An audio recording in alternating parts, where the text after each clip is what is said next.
వచ్చేప్పటికి, తీరా ముహూర్తం సమీపించేప్పటికీ వాడికి మనస్సులో ఒక బగ్ ఏదో ఒకటి ప్రవేశించి ఈ పని నాకొద్దు అని వాడు మనస్సు మార్చుకుంటే, ఇంకా ఆ తర్వాత వాడు కనుక తెలివైన వాడు అయినట్లయితే, తెలివితేటలు ఇంటెలిజెంట్ పర్సన్ అయినట్లయితే, తాను ఈ పని ఎందుకు వద్దనుకుంటున్నాడో బోల్డ్ అని ఆర్గ్యుమెంట్స్ చెప్తాడు. ఇలాగంటి పొరపాట్లు మనం జీవితంలో చేస్తూ ఉంటాం. పొరపాటు చేస్తున్నప్పుడు ఇది కరెక్టా కాదా అని ఒక రకమైన ఓపెన్ మైండ్ ఉన్నట్లయితే ఎదురువాళ్ళు ఇచ్చిన సలహా మనకు ఉపయోగపడుతుంది. కానీ వీడికి ఆ ఓపెన్ మైండ్ కూడా ఉండదు. వీడు క్లోజ్ చేసి కూర్చుంటాడు, మైండ్ క్లోజ్ చేసి కూర్చుంటాడు. Already he decided not to do that job. అప్పుడు వచ్చి సలహా అడుగుతాడు. మహాత్మా, మిమ్మల్ని నేను సలహా అడుగుదాం అనుకుంటున్నాను, నన్ను ఇలా చేయమంటారా అలా చేయమంటారా అని అడుగుతాడు. అడిగితే అడిగేప్పుడే, ఆ సలహా అడిగేప్పుడే ఎలా అడుగుతాడంటే, నేను ఈ మార్గంలో వెళ్దాం అనుకుంటున్నానండి, ఎందుకంటే ఈ మార్గంలో వెళ్ళినట్లయితే మరి ఇన్ని లాభాలు ఉన్నాయి, అలా కాకుండా ఈ మార్గంలో వెళ్ళకుండా మరో పద్ధతిగా చేసినట్లయితే అన్ని నష్టాలే కనపడుతున్నాయి, కాబట్టి నేను ఇలా చేద్దాం అనుకుంటున్నాను, మీ అభిప్రాయం ఏమిటని అడుగుతాడు. అంతేగాని దాన్ని ఫెయిర్గా ప్రజెంట్ చేసి మీ ఒపీనియన్ ఏమిటి చెప్పండి అని అడగడం. ఇప్పుడు కనుక అతను చెప్పిందే కరెక్ట్ అని అతని అభిప్రాయాన్ని నేను సమర్థించాడు అనుకోండి, ఎంత బాగా చెప్పారు సలహా అంటాడు. అతని అభిప్రాయాన్ని నేను వ్యతిరేకించాను అనుకోండి, ఏమంటాడు, ఏమిటో ఈయన పొద్దున్న ఈయన సలహా అడిగేమిటి అని అనుకుని చికాకు పడి సర్లేండి అక్కడి నుంచి వెళ్ళిపోతాడు. సో ఈ విధంగా మనిషి తాను అనుకున్న దాన్ని సపోర్ట్ చేసుకుని ఆర్గ్యుమెంట్స్ పెట్టుకుంటాడే కానీ ఆబ్జెక్టివ్గా న్యూట్రల్గా దర్శించటము మనిషికి చేత కాదు. ఇది మీరు గమనించదగ్గ విషయం. మన జీవితంలో మనం ఇలాంటి పొరపాట్లు చాలా చేసి ఉంటాం. మీరు ఒక్కసారి జీవితంలో వెనక్కి చూసుకున్నట్లయితే మనం పొరపాటు చేసిన సందర్భంలో ఆ పొరపాటుని మనం ఎంతో సమర్థించుకుని ఇదే చేయాల్సిన పద్ధతి అని సమర్థించుకుని ఉంటాం. అర్జునుడు సరిగ్గా అలాంటి పొరపాటే చేస్తున్నాడు. ఎందుకంటే ఈ ఆర్గ్యుమెంట్ అనేది ఎలా ఉంటుందంటే, you can argue on either side. ఏ వైపునైనా ఆర్గ్యూ చేయొచ్చు. ఇటువైపు ఆర్గ్యూ చేయొచ్చు, అటువైపు ఆర్గ్యూ చేయొచ్చు. సో ఆర్గ్యుమెంట్స్ అలా ఉంటాయి. You can argue on both sides. కాబట్టి it is not the question of argument. It is not the question of your liking or not liking. It is only one factor, that is it your duty or not? ఇది గీత యొక్క సందేశం. ఆర్గ్యుమెంట్లు వద్దు, supporting arguments, opposing arguments ఇవేం పెట్టుకోవద్దు, likes dislikes పెట్టుకోవద్దు. అది డ్యూటీయా అనే ప్రశ్న వేసుకో. ఎస్ అని ఆన్సర్ వస్తే అంతే, మళ్ళీ you need not think about it any further, go head and do it అంతే. నీకు నిజమైన ధర్మ సంకటం ఉంటే ఓ మహాత్ముల్ని మాత్రం సంప్రదించవచ్చు, వారు చెప్పినట్టుగా చేయాల్సి ఉంటుంది. సో మనం అనుకుంటున్నది వారు చెప్పాలి అనే అభిప్రాయం ఉండకూడదు. చాలామంది అలాంటి అభిప్రాయంలో ఉంటారు. ఒక ఆయన నా దగ్గరికి వచ్చారు. వచ్చే స్వామీజీ, ఆయన మనస్సు సన్యాసం వైపు మొగ్గు చూపుతోంది, సన్యాసించాలి అని మొగ్గు చూపుతుంది.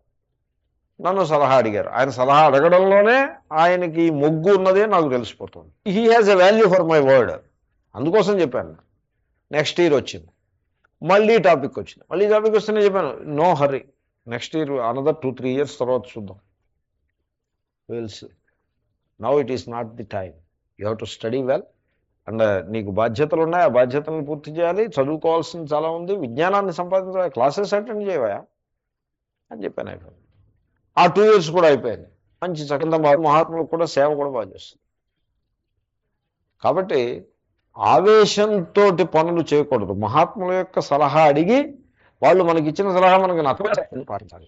అంతేగాని మనకి నచ్చిబాటు అయ్యే సలహా ఇవ్వాలనే మాత్రం ఎప్పుడూ ఎదురు చూడకూడదు. అలాగంటే ఓపెన్ మైండ్ ఉంటేనే మీరు సలహా అడగాలి, లేకపోతే అడగకూడదు. నేను అంచేతన నా దగ్గర కొంతమంది సలహాకు వస్తే నేను చెప్పను సలహా. నేను I refuse to give advice because you first assure me that you are sincere. ఊరికే ఏదో మహాత్ముడు కనపడ్డాడు కదా, మళ్ళీ భోజనం చేసిన తర్వాత వెళ్ళిపోతాడు, ఉన్న టైంలోనే అడిగేద్దామని ఏదో అడుగుతూ ఉంటాం.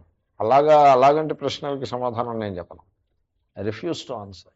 ఎందుకంటే తీరా నేను హృదయపూర్వకంగా ప్రేమతో నేను ఆన్సర్ చేస్తాను and they get unhappy about it and based on the answer given by me they try to judge మీ.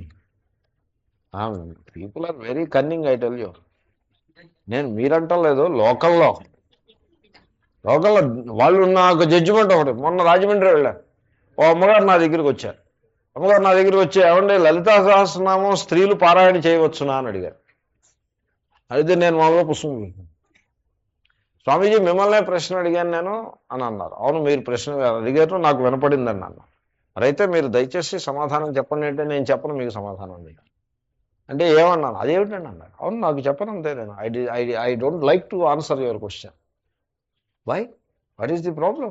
ప్రశ్న ఏమైనా తప్పు వేసాను? ప్రశ్న తప్పు కాదు, but I don't want to answer. Why అంటే నేను చెప్పాను, మీరు ఈ ప్రశ్న ఇంతకు ముందు ఎంతమందిని అడిగారు, ఇప్పుడు నేను ఎన్నో వాడిని అడిగాను అంటే ఆవిడ she was a bit taken a back. అప్పుడు నేను, it was now my turn to take care of her. I don't want to feel make her hurt. So నేను చెప్పాను, అమ్మ మీరు నేను ఇలా అన్నాను మీరు అన్యథా భావించకూడదు. మీరు ఇంతకు ముందు ఎవరిని అడిగి ఉన్నారు, ఎవళ్ళు ఏం సమాధానం చెప్పారు, ఇప్పుడు మీరు నన్ను ఎందుకు అడుగుతున్నారు? మీరు ఈ సమాచారం కొంచెం నాకు చెప్పండి, ఆ తర్వాత నేను చెప్తాను. అంటే నేను ఇంతకుముందు ఫలానా వారిని అడిగానండి, అడిగితే వారు చేయకూడదని చెప్పారు. ఆ తర్వాత మళ్ళీ ఇంకో ఆయన ఏమో చేయొచ్చని చెప్పారు. ఆ తర్వాత మళ్ళీ ఇంకొక ఆయన్ని కూడా అడిగాను నేను, ఆయన చేయకూడదని చెప్పారు. ఇప్పుడు మీరు 4వ వారండి అని చెప్పారు. నేను అంచేతనే నా ఒపీనియన్ మీకు చెప్పడానికి నేను ఇష్టపట్టలేదమ్మా, మీరు దయచేసి మరొకరిని ఎవరినైనా అడగండి, నేను చెప్పండి అంటే. అలా కాదండి మహాత్మా, మీరు చెప్పండి.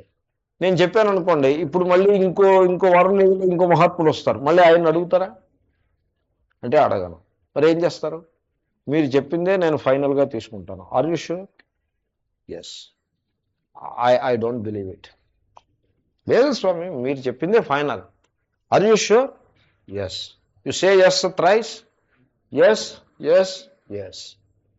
మీరు నిర్మోహమాటంగా చెప్తున్నాను నేను, మీకు నా శాస్త్రం అంతా కూడా అధ్యయనం చేసి మీకు ఫైనల్ అథారిటేటివ్గా చెప్తున్నాను, మీకు లలితా సహస్రనామం పారాయణ చేసే అధికారము కలదు అని చెప్పాను. ఇంత పూర్వరంగా అయిన తర్వాత చెప్పానమాట, అంతకుముందు చెప్పలేదు.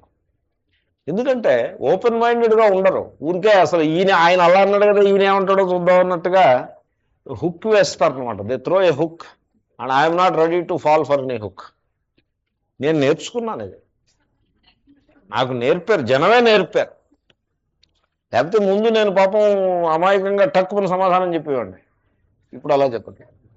ఇదంతా నేను ఎందుకు చెప్పానంటే, మన మనస్సు మనల్ని ఎంత ప్రలోభ పెడుతుందో మీరు ఊహ కూడా చేయలేరు. మీరు మీ జీవితాన్ని ఒక్కసారి వెనక్కి తిరిగి చూసుకోండి, సింహావలోకనం చేసుకోండి. ఎంత ప్రలోభం, మన మనస్సే మనల్ని ఎంతో ప్రలోభ పెట్టేస్తుంది. కాబట్టి అర్జునుడు పాపం అలాంటి ప్రలోభంలో పడిపోయి తన కర్తవ్యాన్ని తానే విస్మరించేటువంటి దుస్థితికి చేరుకున్నాడు. బంధువర్గం ఉంది కాబట్టి, ఈ బంధువులందరూ ఉన్నారు గనక నేను యుద్ధం చేయను అనే స్థితికి చేరాడు. ఈ స్థితి పర్టికులర్లీ భారతదేశంలో అసలే తగదు. ఎందుకంటే పాకిస్తాను మనము విడిపోయిన తర్వాత మనకి ఎప్పుడూ యుద్ధమే పాకిస్తాన్ తోటి. విడిపోయినప్పుడు ఇటు అటు కొంచెం బంధువులు వాళ్ళు ఉంటారు. ఇంక ఈ బంధువు అనే ప్రిన్సిపల్ బేసిస్ మీద యుద్ధాలు చేయడం ప్రారంభిస్తే దేశద్రోహం అయిపోతుంది. అది ఐఎస్ఐకి మన దేశంలో చాలా స్ట్రాంగ్ హోల్డ్ ఉంది. ఎందువల్ల? మన బంధువులందరూ అటు ఉన్నారు అనేటువంటి, మన డ్యూటీ ఏమో భారతదేశాన్ని వైపు ఉంది, బంధువులు ఎటు ఉన్నారు? పాకిస్తాన్ వైపు. అది ఎంత దోషం అంటే అది అర్జునుడు ఆర్గ్యుమెంట్, అదే చాలా రాంగ్ ఆర్గ్యుమెంట్. తర్వాత అసలు నేనేమంటానంటే, పాకిస్తాన్కి మనకి రిలేషన్స్ ఇంప్రూవ్ అయినట్లయితే పర్వాలేదు, కానీ ఇప్పుడు కొంచెం వాతావరణం బాగుపడింది. లేకపోతే అక్రాస్ ది బోర్డర్ మ్యారేజెస్ని అలౌ చేయకూడదు గవర్నమెంట్.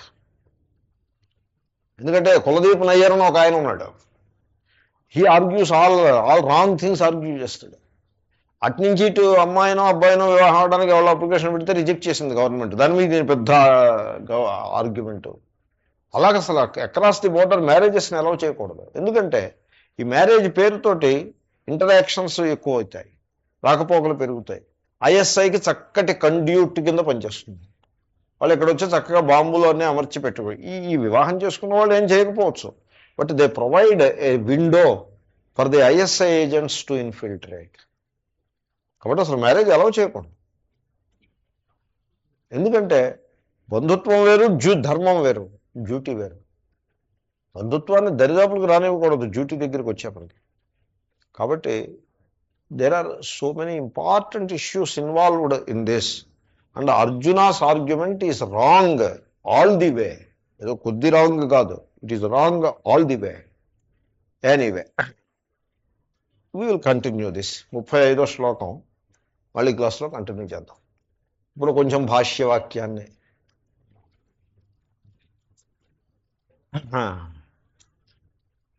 సో అంశేన కృష్ణ కిల సంబభూవ అని.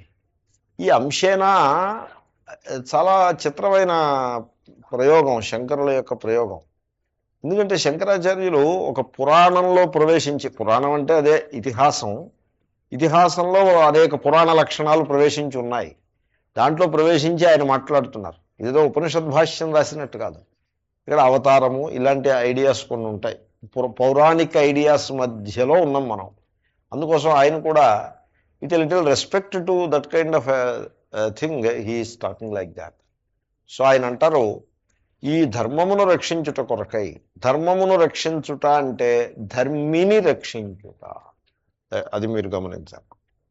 లేకపోతే ధర్మాన్ని రక్షించటం అంటూ ఇంకా వేరే ఏమీ ఉండదు. ధర్మము రక్షణ అంటే ధర్మి రక్షణ, ధర్మాన్ని పాటించి వాడిని రక్షించాలి. ఇప్పుడు క్రికెట్కి ప్రోత్సాహం ఇవ్వాలంటే ఏం చేయాలండి? క్రికెట్ ఆడి వాళ్ళని ప్రోత్సహించాలి. హాకీ ప్రోత్సాహం ఇవ్వాలంటే ఏం చేయాలి? హాకీ బ్యాటులను, హాకీ బంతులు బాగా ఎక్కువ సంఖ్యలో మ్యానుఫ్యాక్చర్ చేయాలన్నా? What is the meaning of encouraging hockey? అంటే హాకీ ఆడి వాళ్ళకి ప్రోత్సాహం ఇవ్వాలి. వాళ్ళకి బంతులు ఇవ్వాల్సి వస్తే బంతులు ఇవ్వాలి, ఏది ఇవ్వాలంటే అది ఇవ్వాలి. హాకీ ఆడి వాళ్ళని ప్రోత్సాహం చేయాలి. ధర్మాన్ని రక్షించటం అంటే ధర్మిని రక్షించాలి. లేకపోతే ధర్మశాస్త్రం పుస్తకాలన్నింటినీ ఇంకా బాగా ఎక్కువ ప్రతులు ప్రచురించి ఊరికే పంచిపెట్టాలని అది కాదు ధర్మరక్షణ అంటే. ధర్మం పాటించేవాడు ఎక్కడైనా ఉంటే, వాడు ధర్మం పాటించే సందర్భంలో వాడికి ఆటంకాలు వస్తుంటే ఆ ఆటంకాలన్నింటినీ నివారణ చేసి వాడి ధర్మాన్ని వాడు పాటించుకునేందుకు తగిన అవకాశం కల్పించాలి. అది ప్రభుత్వం యొక్క ధర్మం, ప్రభుత్వం చేయాలి ఆ డ్యూటీ. సో ధర్మిని రక్షించాలి. అందుకోసమని ధర్మాత్ములను రక్షించి ధర్మానికి ఆటంకం కలిగించేటువంటి వాళ్ళని, అంటే దుష్టులను అని అంటారు, శిక్షించటం కొరకు. ఇలా రక్షించడం 2 ఆస్పెక్ట్లు, శిష్ట రక్షణ, దుష్ట శిక్షణ. ఈ 2 చేస్తే ధర్మము రక్షింపబడుతుంది. ఆ ధర్మరక్షణ కోసం భగవానుడు వసుదేవాత్ దేవక్యాం సంబభూవ కిల. కిల అంటే కథ సుమా, ఇది అని కథ కింద చెప్తున్నారు కదా, అలా పుట్టేడట టా. సో వసుదే అంటే హిస్టారిక్, అది it happens to be historic also, but there is an element of పురాణ, అవతార and other aspects in it. కేవలం హిస్టరీ అయితే there was a young man called Krishna అని చెప్పి ఊరుకోవాలి. కాదు, ఆయన కేవలం యంగ్ మ్యాన్ కాదు, హీ సాక్షాత్తు మహావిష్ణువు యొక్క అవతారము, అంటే పురాణాంశం కూడా దాంట్లో ప్రవేశించింది. దట్స్ వై కిలా అనే పదాన్ని ప్రయోగించారు. సో దేవకి వసుదేవులకు శ్రీకృష్ణుడు జన్మించినాడు. ఇప్పుడు ఒక ప్రశ్న ఉదయిస్తుంది, చాలామంది ఈ ప్రశ్న అడుగుతారు కూడాను. ఇలాంటి ప్రశ్నలు ఈ ధర్మానికి సంబంధించిన సందేహములు సమాధానములు ఉంటాయి, ఓ శీర్షికలు వేస్తూ ఉంటారు ఈ వారపత్రికలను, వాటిల్లో అలా వాటిల్లో వస్తూ ఉంటాయి ఈ సందేహాలు. అలాగే ఈ మధ్యకాలంలో అనేక పత్రికలు వస్తూ ఉంటాయి. ప్రతి మహాత్ముడు పత్రిక ఒకటి రన్ చేస్తూ ఉంటారు. ఓ ఆశ్రమం కట్టడం, మహాత్ముడు అంటే ఓ ఆశ్రమం కట్టడం, ఓ పత్రిక రన్ చేయడం, these are the 2 jobs. So ఎన్ని పత్రికలు అంటే పుంఖానుపుంఖాలుగా వచ్చేస్తూ ఉంటాయి పత్రికలు. వాటిల్లో చాలా పూర్ క్వాలిటీ ఉంటుంది, అసలు గెటప్ పూర్గా ఉంటుంది, తర్వాత దాంట్లో కంటెంట్ పూర్గా ఉంటుంది. ఎందుకంటే ఆ మహాత్ముడు రాసేది ఏం ఉండదు, ఏదో సందేశమోనో అనుగ్రహ భాషణమోనో పేరిట 2 పేరాలు రాస్తాడు. ఆయన చాలా పనుల్లో ఉంటాడు, ఆయన వెంటబడాలి. ఈ పత్రిక వ్యవహారం చూసేవాడు ఎవడో ఉంటాడు కదా, ఓ శిష్యుడు, ఇతను పొద్దున్న సాయంకాలం 10 సార్లు గుర్తు చేస్తే ఆయన 4 వాక్యాలు బరికి వీడి మొహాన్ని పరుస్తాడు, అది వీడు ప్రింట్ చేసుకుంటాడు. ఇంకా ఊళ్ళో ఉన్న భక్తుల్ని మీ యొక్క అనుభవాలు రాయండి అని, ఎవడైనా పండితులు కనపడితే అయ్యా మీరు ఏదైనా మా పత్రిక ఏదైనా వ్యాసం రాసి పెట్టండి మేము ఇలా వెంట పడుతూ ఉంటారు. మీకు ఎలా తెలుసు అంటే నా వెంట చాలామంది పడుతూ ఉంటారు, అందుకోసం నాకు తెలుసు. అంతా సక్రమంగా వస్తే ఇక ఇక్కడ ఎదుర్కొండానే ఉంది. అంతా సక్రమంగా అయితే ఇదిగో ఇంకో పత్రిక, ఇలాంటి పత్రిక రాబోతోంది, వేదభూమి అనే పత్రిక రాబోతోంది. ఇదంటూ వస్తే దీనికి నేను గౌరవ సంపాదకులు స్థానంలో ఉండబోతున్నాను. సో ఇలా ఉంటుంది. ఏవేవో నేను సడన్గా ఇప్పుడు నాకు గుర్తొచ్చింది, నేనేమో కొన్ని కండిషన్లు పెట్టాను అనుకోండి వీళ్ళకి, చూద్దాం ఏమవుతుందో. సో ఈ విధంగా పత్రికలు అలలలా వస్తూ ఉంటాయి. వాటిల్లో సారం ఏముండదు. దాంట్లో పేజీలు నింపాలి కదా, ఏదో 10 పేజీలు 20 పేజీలు ఉండాలి కదా మినిమం. దాంట్లో ఒక శీర్షిక ఏమిటంటే సందేహాలు సమాధానాలు అనే శీర్షిక. లేకపోతే మీ ఉత్తరాలు మా ప్రత్యుత్తరాలు, మళ్ళీ శీర్షికలు పెట్టడంలో అదో కొంచెం తెలియదు. మీ ఉత్తరాలు మా ప్రత్యుత్తరాలు అంటే ఏదో శీర్షికలో సందేహం. ఆ సందేహంలో ఒక సందేహం ఇది తప్పనిసరిగా ఉంటుంది. ఇది కానీ దీన్ని పోలిన సందేహం కానీ ఏమిటంటే శ్రీ మహావిష్ణువు భూమి మీద అవతరించినప్పుడు వైకుంఠం ఖాళీ అయిపోతుందా? ఇది ఒక ప్రశ్న. ఇలాంటిది ఇది మామూలుగా అందరూ అడిగే ప్రశ్న. వీడు వేదాంత విద్యార్థి అనుకోండి, వాడేమని అడగాలంటే, ఏమంటే సర్వ జగత్తుకి అధిష్టానంగా పరమేశ్వరుడు ఉన్నాడన్నారే, అదే పరబ్రహ్మకి నిర్వచనంగా చెప్పారు. ఇప్పుడు ఆ పరమేశ్వరుడే అవతరిస్తే మరి మిగతా జగత్తు యొక్క అధిష్టానం మాట ఏమిటి అని ప్రశ్న వేయచ్చు. కొంచెం వేదాంతం చదువుకున్నవాడు వేసే ప్రశ్న. తర్వాత ఇంకో రకంగా ఏమని వేయచ్చు అంటే, పరమేశ్వరుడు నిర్గుణ నిరాకార స్వరూపుడు అన్నారే, మరి ఇప్పుడు ఆయన శ్రీకృష్ణునిగా అవతరించేస్తే ఆయన యొక్క నిర్గుణ నిరాకార తత్వం పోయి సగుణ సాకారంలో పడ్డాడా, లేకపోతే అది ఉండి పడ్డాడా, లేకుండా పడ్డాడా, ఏమి కథ ఏమి అని ఇదో ప్రశ్న. అంచేతే ఈ ప్రశ్నలన్నిటికీ ఒక అందమైన సమాధానం ఏమిటంటే అంశేన సంబభూవ. ఆ పూర్ణతత్వం వచ్చి ఇక్కడ కృష్ణుడిగా అయి కూర్చుందని ఏం కాదు. ఆ పూర్ణతత్వమునకు అనేక మహిమలు ఉన్నాయి, అనేక శక్తులు ఉన్నాయి. ఒకానొక శక్తి ఇగో ఈ రూపాన్ని ధరించింది. ఇప్పుడు మన ఇంట్లో ఒక అద్దంలోనో లేకపోతే ఒక నీటి పడియలోనో సూర్యబింబం చక్కగా ప్రకాశిస్తోంది అంటే అర్థం ఏంటి? ఇంకా ప్రపంచంలో ఎక్కడా సూర్యుడు లేడు, మన ఇంట్లోనే ఉన్నాడని కాదు. ఒక అంశ, ఆ సూర్యుడు అనంత అంశాలు ఉన్నాయి ఆయనకి. ఆ అనంతమైన అంశంలో ఒక అంశ మన ఇంట్లో ఉండే అద్దంలో ప్రతిఫలిస్తూ ఉన్నది. అదేవిధంగా అనంత పరబ్రహ్మ యొక్క ఒక అంశ ఈ శ్రీకృష్ణావతారంగా ఆవిర్భవించింది అని అంశేన అనే ఒక పదం వేశారు. ఆ అంశ శబ్దానికి అర్థం అది. అంశేన కిల సంబభూవ. తర్వాత బ్రాహ్మణత్వస్య హి రక్షణేన రక్షిత స్యాత్ వైదికో ధర్మః తదధీనత్వాత్ వర్ణాశ్రమభేదానాం. సమాజ ధర్మము, వ్యక్తి ధర్మము అని రెండు ఉన్నాయి. సమాజ ధర్మంలో వర్ణ అనే మాట ఉంటుంది.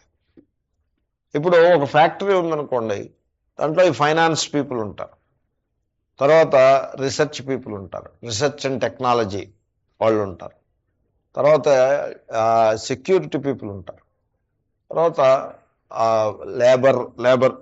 లేబరర్స్, ఫిజికల్ లేబర్స్ ఉంటారు. ఈ 4 రకాలు కలిస్తే ఆ ఫ్యాక్టరీ నడుస్తుంది. సాధారణంగా మీరు ఎప్పుడైనా గమనించండి, మీకు తెలిసి మీరందరూ పెద్ద పెద్ద అనుభవం గలవారు, నేను వేరే చెప్పక్కర్లా. సాధారణంగా ఈ 4 రకాల వాళ్ళు ఉన్నారే, వీళ్ళు ఒకళ్ళతో ఒకళ్ళు దెబ్బలాడుకుంటూ ఉంటారు, కోఆర్డినేషన్ ఉండదు. తర్వాత నేను ఎరుగుతుంది కాబట్టి చెప్తున్నా మీకు. తర్వాత వీళ్ళకి ఈ దెబ్బలాటకి ఈ కోఆర్డినేషన్ లేకపోవటానికి హేతు ఏమిటంటే ఒకళ్ళ మీద ఒకళ్ళకి అసూయ ఉంటుంది. నిజానికి నేను ఫ్యాక్టరీని ఎరుగుతున్నాను. ఆ ఫ్యాక్టరీలో కోఆర్డినేషన్ కమిటీ మీటింగ్ అని ప్రతి వారం ఒక మీటింగ్ జరిగేది. ప్రతి వారం ఏం కోఆర్డినేట్ చేయాల్సిందండి. అండ్ ఆ కంపెనీలో కోఆర్డినేషన్ ఆల్మోస్ట్ 0 లెవెల్లో ఉండేది. ఎప్పుడూ కోఆర్డినేషన్ ఉండేది కాదు. కోఆర్డినేషన్ కమిటీ మీటింగే ఉండేది. ఆ మీటింగ్లో ఈ డిపార్ట్మెంట్ వాళ్ళు వాళ్ళని తిట్టడం, వాళ్ళు ఇంకో వాళ్ళని తిట్టడం. తర్వాత ఈ కోఆర్డినేషన్ కమిటీ మీటింగ్లో ఫైనాన్స్ హెడ్ ఉంటాడు, ఇంజనీరింగ్ లేకపోతే టెక్నాలజీ హెడ్ ఉంటాడు, సెక్యూరిటీ హెడ్, అన్ని హెడ్లు నలుగురు హెడ్లు ఉంటారు. జనరల్ మేనేజర్ ఉంటాడు అనమాట. జనరల్ మేనేజరు నలుగురు హెడ్లు ఉంటారు. అంటే జనరల్ మేనేజర్ దేవుడు అనమాట. నలుగురు హెడ్లు 4 వర్ణాలు అనమాట, సంథింగ్ లైక్ దాట్. సో వీళ్ళ ఇప్పుడు మీటింగ్ ప్రారంభమవుతుంది. ప్రారంభం అయితే ఈ టెక్నాలజీ వాడు అంటాడు, ఈ పర్చేస్ చేయలేదండి, పర్చేస్ చేయకపోతే ప్రొడక్షన్ దెబ్బతినేస్తుంది, వాళ్ళ మూలంగానే దెబ్బతినేసింది అని టెక్నాలజీ వాడు అంటే, ఆ ఫైనాన్స్ వాడు ఏమంటాడంటే, కంపెనీ నడిచేది ఫైనాన్స్ మీద బాబు, టెక్నాలజీల మీదను నీ ప్రొడక్షన్ మీద నడుస్తుందని నువ్వు అనుకోకు. Finance is the life line for the company. The money coming in and money going out, that is the life line. నువ్వు ఇంకో బ్యాచ్ ఎక్కువ తీస్తే కంపెనీ అభివృద్ధికి వస్తుందని నువ్వు అనుకుంటే అంతకంటే భ్రాంతి అదే కానీ ఇంకోవట్లేదు. ఇక్కడ ఫైనాన్స్ స్ట్రక్చర్ సరిగ్గా లేదు, నువ్వేం మాట్లాడద్దని వాడు చెప్తాడు. వీళ్ళిద్దరూ ఈ పాయింట్ మీద దెబ్బలాడుకుంటారు. వీడి ఆర్గ్యుమెంటు బాగానే ఉంటుంది, వాడి ఆర్గ్యుమెంట్ బాగానే. ఆ జనరల్ విసిగెత్తి మీ ఇష్టమైన ఏడవండి వదిలిపెడతారు. అతను మాత్రం ఏం చేస్తాడు? సో ఈ విధంగా పరస్పరం కోఆర్డినేషన్ ఉండదు. ఎందుకంటే ప్రతివాడు ఏమనుకుంటాడంటే, నేను చేసి పనే అన్నింటికంటే కష్టమైంది, అవతల వాడు సుఖపడిపోతున్నాడు అనే అసూయయే ప్రధానంగా కనపడుతుంది.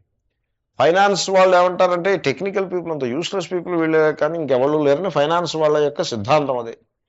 ఈ టెక్నికల్ పీపుల్ ఏమంటారంటే, అసలు ప్రొడ్యూస్ చేసేది మేము, వాళ్ళ వెల్త్ని ప్రొడ్యూస్ చేసేది మేము, ఊరికే అంకెలు కూడికలు తీసివేతలు అంకెల గారడీ చేసి మనకంటే ఎక్కువ జీతం తీసుకుంటూ ఈ ఫైనాన్స్ పీపుల్ అంత యూస్లెస్ వాళ్ళే కానీ ఇంకొకళ్ళని వీడు అంటాడు. ఈ విధంగా సమాజ జీవనంలో ప్రధానమైనటువంటి వర్గములు ఉంటాయి. వాళ్ళు ఒకళ్ళతో ఒకళ్ళు దెబ్బలాడుకుంటూ ఒకళ్ళతో ఒకళ్ళని తిట్టుకుంటూ ఉంటే అది సమాజ జీవనం పద్ధతి కాదు అది. కాబట్టి యూ డూ యువర్ డ్యూటీ. నీది ఫైనాన్స్ డ్యూటీ అయితే అది చేయాలి, సెక్యూరిటీ డ్యూటీ అయితే అది. You do your duty to the best of your ability. దీన్ని వర్ణధర్మము అని అంటారు, సమాజ లెవెల్లో ఉంటుంది. ఇంకా ఆశ్రమ ధర్మము అంటే వ్యక్తి లెవెల్లో ఉంటుంది. కాబట్టి వర్ణాశ్రమ ధర్మము అని మీరు అనేప్పటికీ సమాజము వ్యక్తి 2 లెవెల్స్లోనూ కూడా ధర్మాన్ని సెటిల్ చేసినట్టు అయింది. This is the structure. Vedic కాలంలోని స్ట్రక్చర్ ఇది, వ్యవస్థ అని అంటారు. ఈ వ్యవస్థ ఇది అవ్యవస్థ కింద మారిపోయింది ఈనాడు. No more such organisation or order exist. Therefore ఊరికే హిస్టారిక్గా దాని గురించి మనం అనుకుంటూ ఉండటమే. Nothing more you neither criticise it or abuse it nor you support it, because దాన్ని అబ్యూజ్ చేయాల్సిన అవసరం లేదు. ఎందుకంటే హిస్టరీలో ఒక గివెన్ పాయింట్ ఆఫ్ టైంలో it has its own message and it has its own role and there is a spirit in it. You should take its a spirit. You need not bother about the letter. Therefore, if you start abusing, you will miss the spirit. So that's why don't abuse it. Don't support it. ఎందుకంటే అది support చేయాల్సినటువంటి స్థితిలో లేదు. అది వ్యవస్థని support చేయాలి కానీ అవ్యవస్థని సపోర్ట్ చేయకూడదు. It is no more a వ్యవస్థ. ఇంకా దాన్ని ఏం సపోర్ట్ చేస్తారు? కేవలం మనకు ఉన్నటువంటి బూజు పట్టిన భావాలతో సపోర్ట్ చేయాలి తప్పిస్తే otherwise there is nothing to support it. అందరూ ఈనాడు నాకు తెలిసినంతలో ఈనాడు సమాజంలో ఒకే ఒక వర్ణం ఉన్నది. అదేమిటంటే వైశ్యులు. అందరూ వైశ్యులుగానే ఉన్నారు.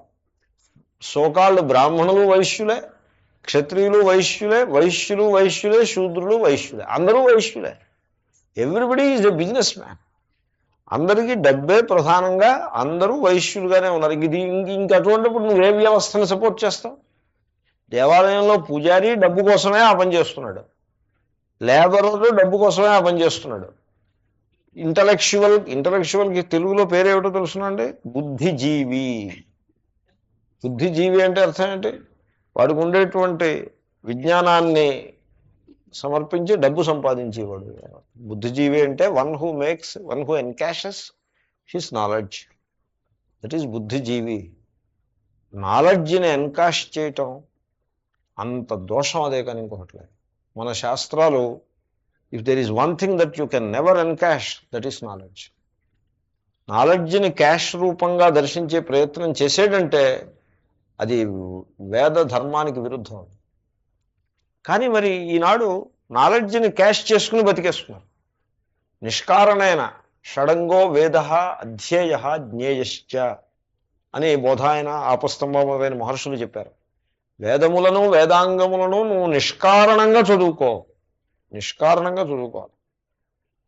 డబ్బు అనే పాయింట్ మనసులో పెట్టుకోవద్దు. డబ్బు కానీ, ప్రతిష్ట కానీ, పొజిషన్ కానీ, ఇటువంటి ఒక లౌకిక ప్రయోజనాన్ని ఆశించి నువ్వు ఎన్నడూ వేదాన్ని వేదాంగములను అధ్యయనం చేయవద్దు అని మనకి బోధించారు.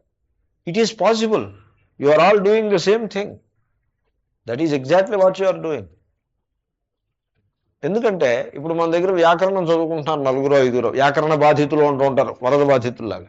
ఆదివారం మధ్యాహ్నం వస్తూ ఉంటారు, వాళ్ళు వ్యాకరణం చదువుకుంటున్నారు. యూనివర్సిటీలో ఎంఏ వ్యాకరణ స్టూడెంట్ చదవడు, ఈ సూత్రాలు ఇవి వినం, వీళ్ళు కష్టపడి చదువుతారు. What is that they get benefit out of it? What benefit they get? వ్యాకరణం చదివితే కలిగే ఆనందమే దానికి బెనిఫిట్, ఇంకంతకంటే వేరే బెనిఫిట్ ఏం లేదు. కాబట్టి నిష్కారణంగా వేదాన్ని అధ్యయనం చేయమని చెప్పారు. ఎవరు అధ్యయనం చేస్తున్నారు? సో వేదాధ్యయనాన్ని కూడా ధనార్జన కోసం వినియోగించే స్థితికి వచ్చేసిందంటే, అంటే ఇప్పుడు అందరూ అలా చేస్తున్నారని కాదు. కాబట్టి వ్యవస్థ లేదు అక్కడ, అవ్యవస్థలో పడిపోయాం మనం. కాబట్టి అందరూ కంప్యూటరే చదువుకుంటున్నారు, ఇంకేముంది.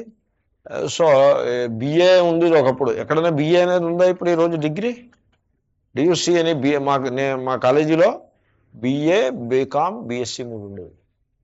ఇప్పుడు కాలేజీల్లో ఏమున్నాయి? బిఏ అనేది లేనే లేదు అసలు. డిగ్రీ కాలేజీలే లేవు. ఇంజనీరింగ్ కాలేజీలు ఉన్నాయి తప్పిస్తే డిగ్రీ కాలేజీలే మూసేశారు.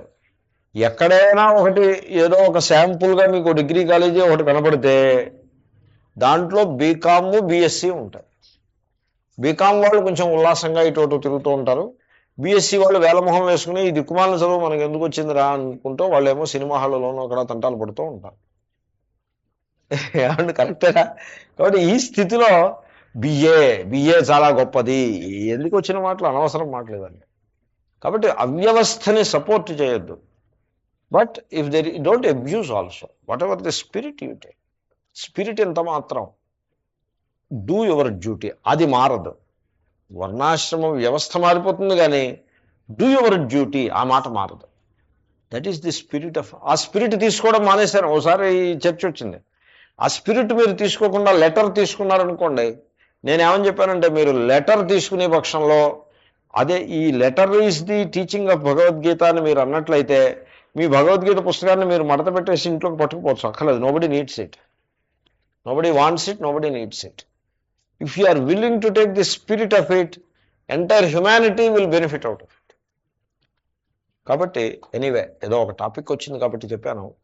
వర్ణ ఆశ్రమ భేదానాం, ఈ పదాలని మీరు ఒక ఆర్థడాక్స్ వ్యూ పాయింట్లో చూడద్దు.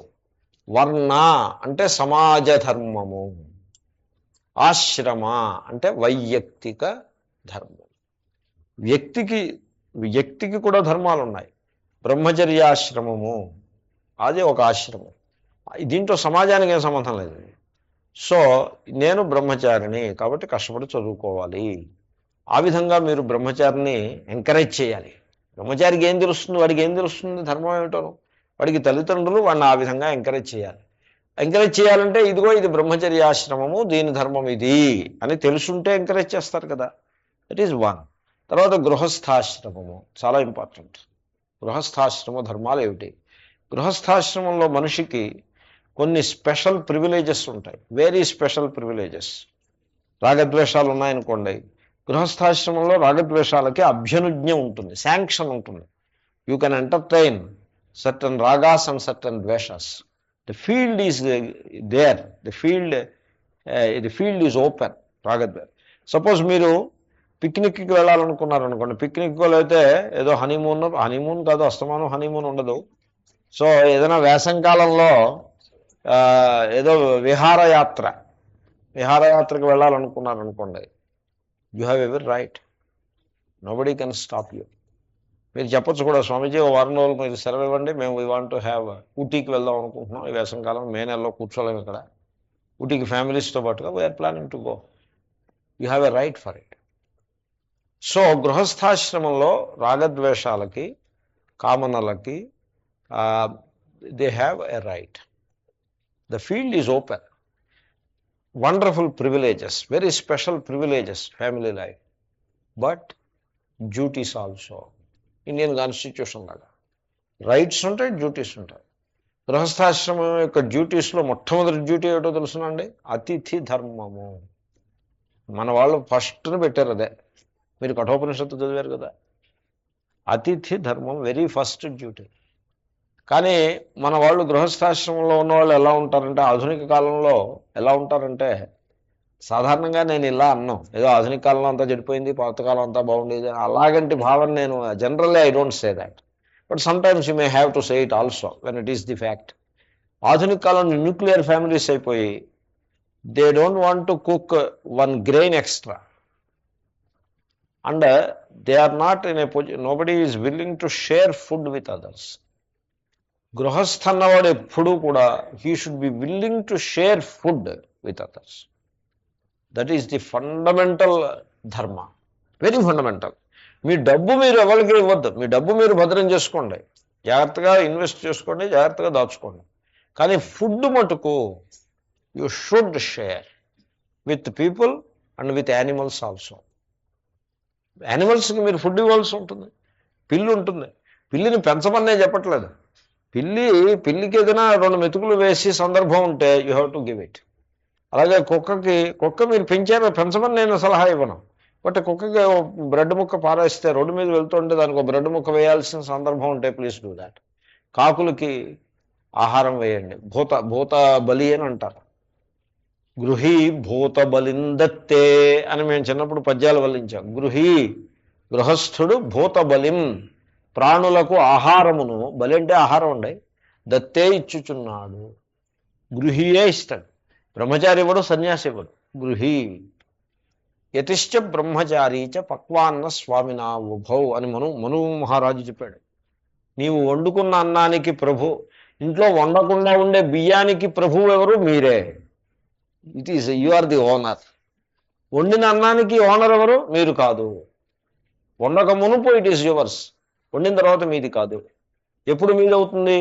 యతి బ్రహ్మచారి వీళ్ళిద్దరు ఉంటారు. బ్రహ్మచారి అంటే ఊళ్ళో ఎక్కడికి మధుకరం చేసే బ్రహ్మచారి ఉంటాడు, లేకపోతే సన్యాసి ఉంటాడు. వాళ్ళకి పెట్టేకనే మిగిలింది మీది. కాబట్టి బియ్యం మీది, అన్నం యతిది ఫస్ట్. సో ఈ విధంగా అతిథి ధర్మము చాలా ప్రధానమైన ధర్మం. ఇది వ్యక్తిగత జీవితంలో ధర్మము, గృహస్థాశ్రమ ధర్మము, ఇలాంటివి ఇంకా ఇవ్వకుండా ఉంటాయి. వానప్రస్థ, ఇంకా జీవితాంతం గృహస్థుగా ఉండకూడదు, వనప్రస్థులుగా జీవించాలి.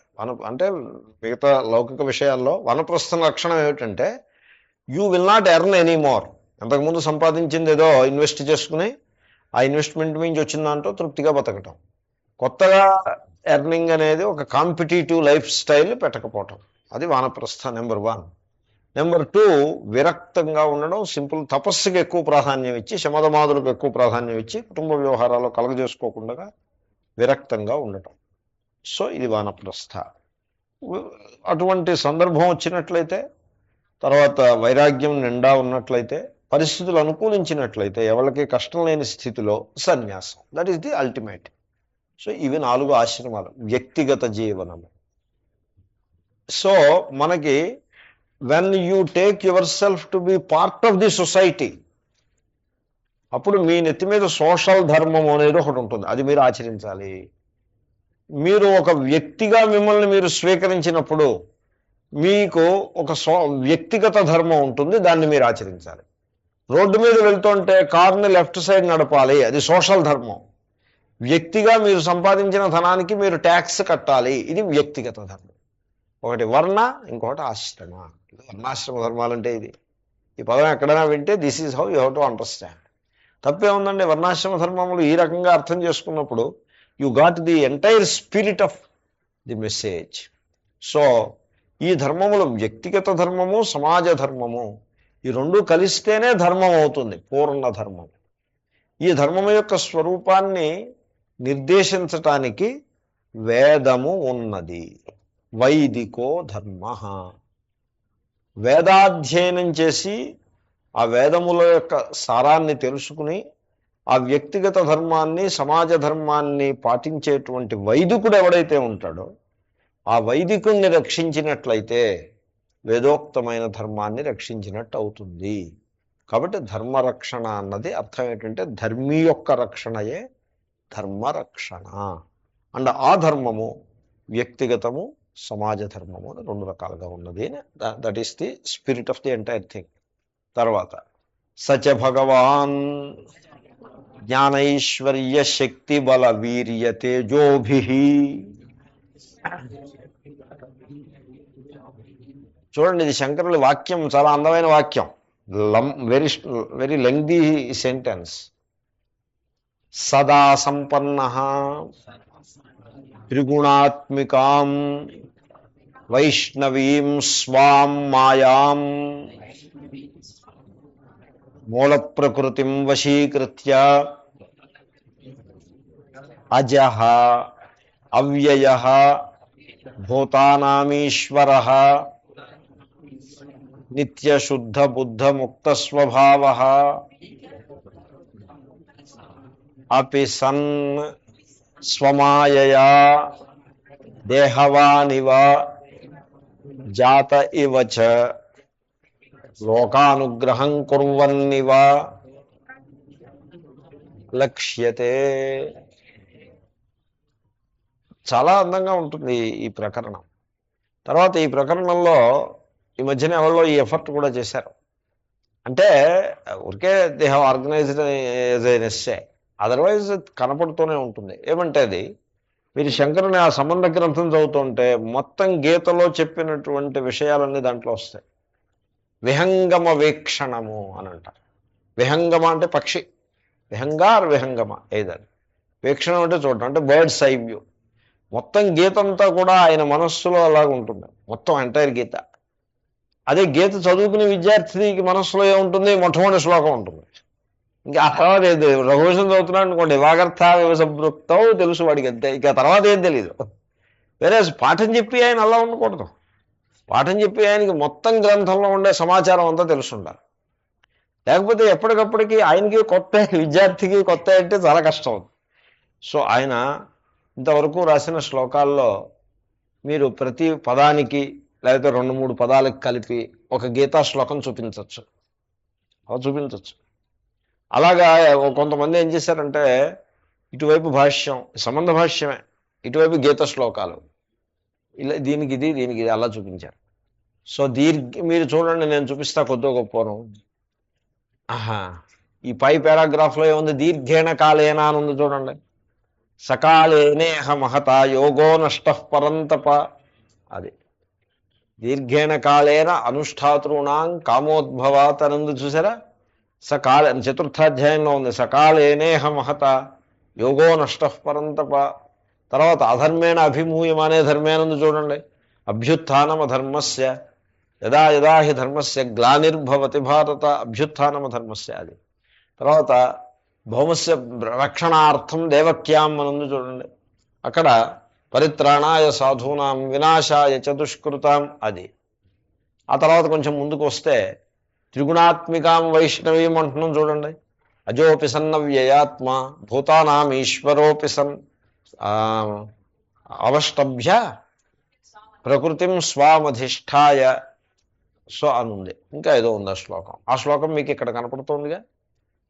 ప్రకృతిం స్వామధిష్ఠాయ, అధిష్ఠాయ అంటే వశీకృత్య అని అర్థం. మూల ప్రకృతి సంభవామ్యాత్మమాయయ, ఆత్మ మాయయ అని ఉంది. ఆ మాయా శబ్దానికి ఇక్కడ రిఫ్లెక్షన్ ఏమిటంటే ఇవా ఇవా, అది. సో ఈ విధంగా మీకు ఇక్కడ శ్లోకానికి అక్కడ ఇక్కడ వాక్యానికి ప్రేస్కి అక్కడ శ్లోకం అలా వరుసగా వస్తుంది.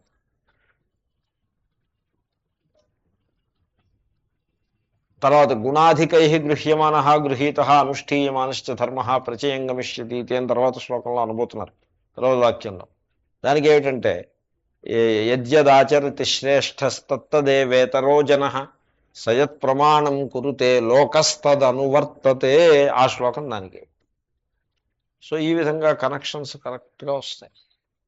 ఎనీవే, అంటే మొత్తం భగవద్గీత యొక్క ప్రమేయము, ప్రమేయము అంటే సబ్జెక్ట్ మ్యాటర్ అండి. ఆ పదం గుర్తుపెట్టుకోండి, శాస్త్రంలో వాడతారు అలాంటి పదాలు. ప్రమేయము అంటే సబ్జెక్ట్ మ్యాటర్. నేను మళ్ళీ ఈసారి వాడినప్పుడు ఏమిటో ఏదో పదంలో అనుకోవద్దు, సబ్జెక్ట్ మ్యాటర్. సో మొత్తం గీత యొక్క సబ్జెక్ట్ మ్యాటర్ అంతా ఆయనకి కళ్ళ ముందు కట్టినట్టుగా ఉంటుంది. ఆ బేసిస్ మీద సంబంధ భాషను రాస్తున్నారు. సచ భగవాన్, ఆ శ్రీకృష్ణ భగవానుడు అని వెంటనే భగవాన్ అనే పదానికి డెఫినేషన్ ఇచ్చేశారు. ఏమని? జ్ఞానైశ్వర్య శక్తి బల వీర్య తేజోభి సదా సంపన్న. ఇది భగవాన్ అనే పదానికి డెఫినేషను. ఈ డెఫినేషన్ శ్లోకంలో కూడా ఉంది, మీరు వినుంటారు ఈ శ్లోకం. ఐశ్వర్యస్య సమగ్రస్య వీర్యస్య యశస శ్రియ జ్ఞాన వైరాగ్యయోశ్చైవ షణ్ణాం భగ ఇతీరణ. ధనవాన్ అంటే అర్థం ఏంటండి? ధనము కలవాడు. కలవాడు అనే అర్థంలో వాన్ అని వస్తుంది కదా. గుణవాన్ అంటే గుణము కలవాడు. దోషవాన్ అంటే దోషము కలవాడు. శీలవాన్ శీలము కలవాడు. భగవాన్ భగము కలవాడు. దెన్ వాట్ ఈజ్ భగ? భగ అంటే 6 గుణములు అని అర్థం. టెక్నికల్ వర్డ్, పారిభాషిక పదం. 6 గుణములు ఏమిటంటే తెలుసిన 6 గుణములు ఇక్కడ ఉన్నాయి. జ్ఞాన, ఐశ్వర్య, శక్తి, బల, వీర్య, తేజస్. 6. ఈ 6 గుణములు కలవాడు. ఎలా? ఏదో కొద్దో గొప్ప ఈ గుణాలు అందరిలోనూ ఉన్నాయి. మరి అందరూ భగవానుడేనా? అవును, జీవుడు మరి ఈశ్వరుడే కదా. Even that is they. But anyway, ఈశ్వరుడికి జీవుడికి ఒక వ్యావహారికంగా ఒక భేదాన్ని అంగీకరించి, సాధకుడికి మరి భేదం లేకపోతే ఇంక సాధనే ఉంది. ఆరంభంలో భేదాన్ని అంగీకరించిన సందర్భంలో మరి తేడా ఏమిటి అంటే, ఈ 6 గుణములు అందరిలో కొద్దో గొప్ప ఉన్నా భగవానునిలో పూర్ణంగా ఉంటాయి, నిత్యంగా ఉంటాయి. సదా సంపన్న. సదా అంటే నిత్యముగా, సంపన్న అంటే పూర్ణముగా ఉండును. ఏమిటి ఆ గుణాలు? ఏమిటో చూడండి. జ్ఞానము, ఈశ్వరుని యందు సర్వజ్ఞానము ఉంటుంది. ఎందుకంటే సర్వమును సృష్టించేటంటే సర్వజ్ఞానం ఉండాలి కదా. ఇప్పుడు ఇల్లు ఆర్కిటెక్ట్కి ఇంటికి సంబంధించిన నాలెడ్జ్ ఉండాలి. అలాగే ఈ జగత్తు యొక్క ఆర్కిటెక్ట్ ఎవరు? ఈశ్వరుడు. కాబట్టి జగత్తు యొక్క జ్ఞానం ఆయనకు ఉండాలి. అంటే మనం చదివి ఫిజిక్స్ ఆయనకి తెలిసి ఉండాలి.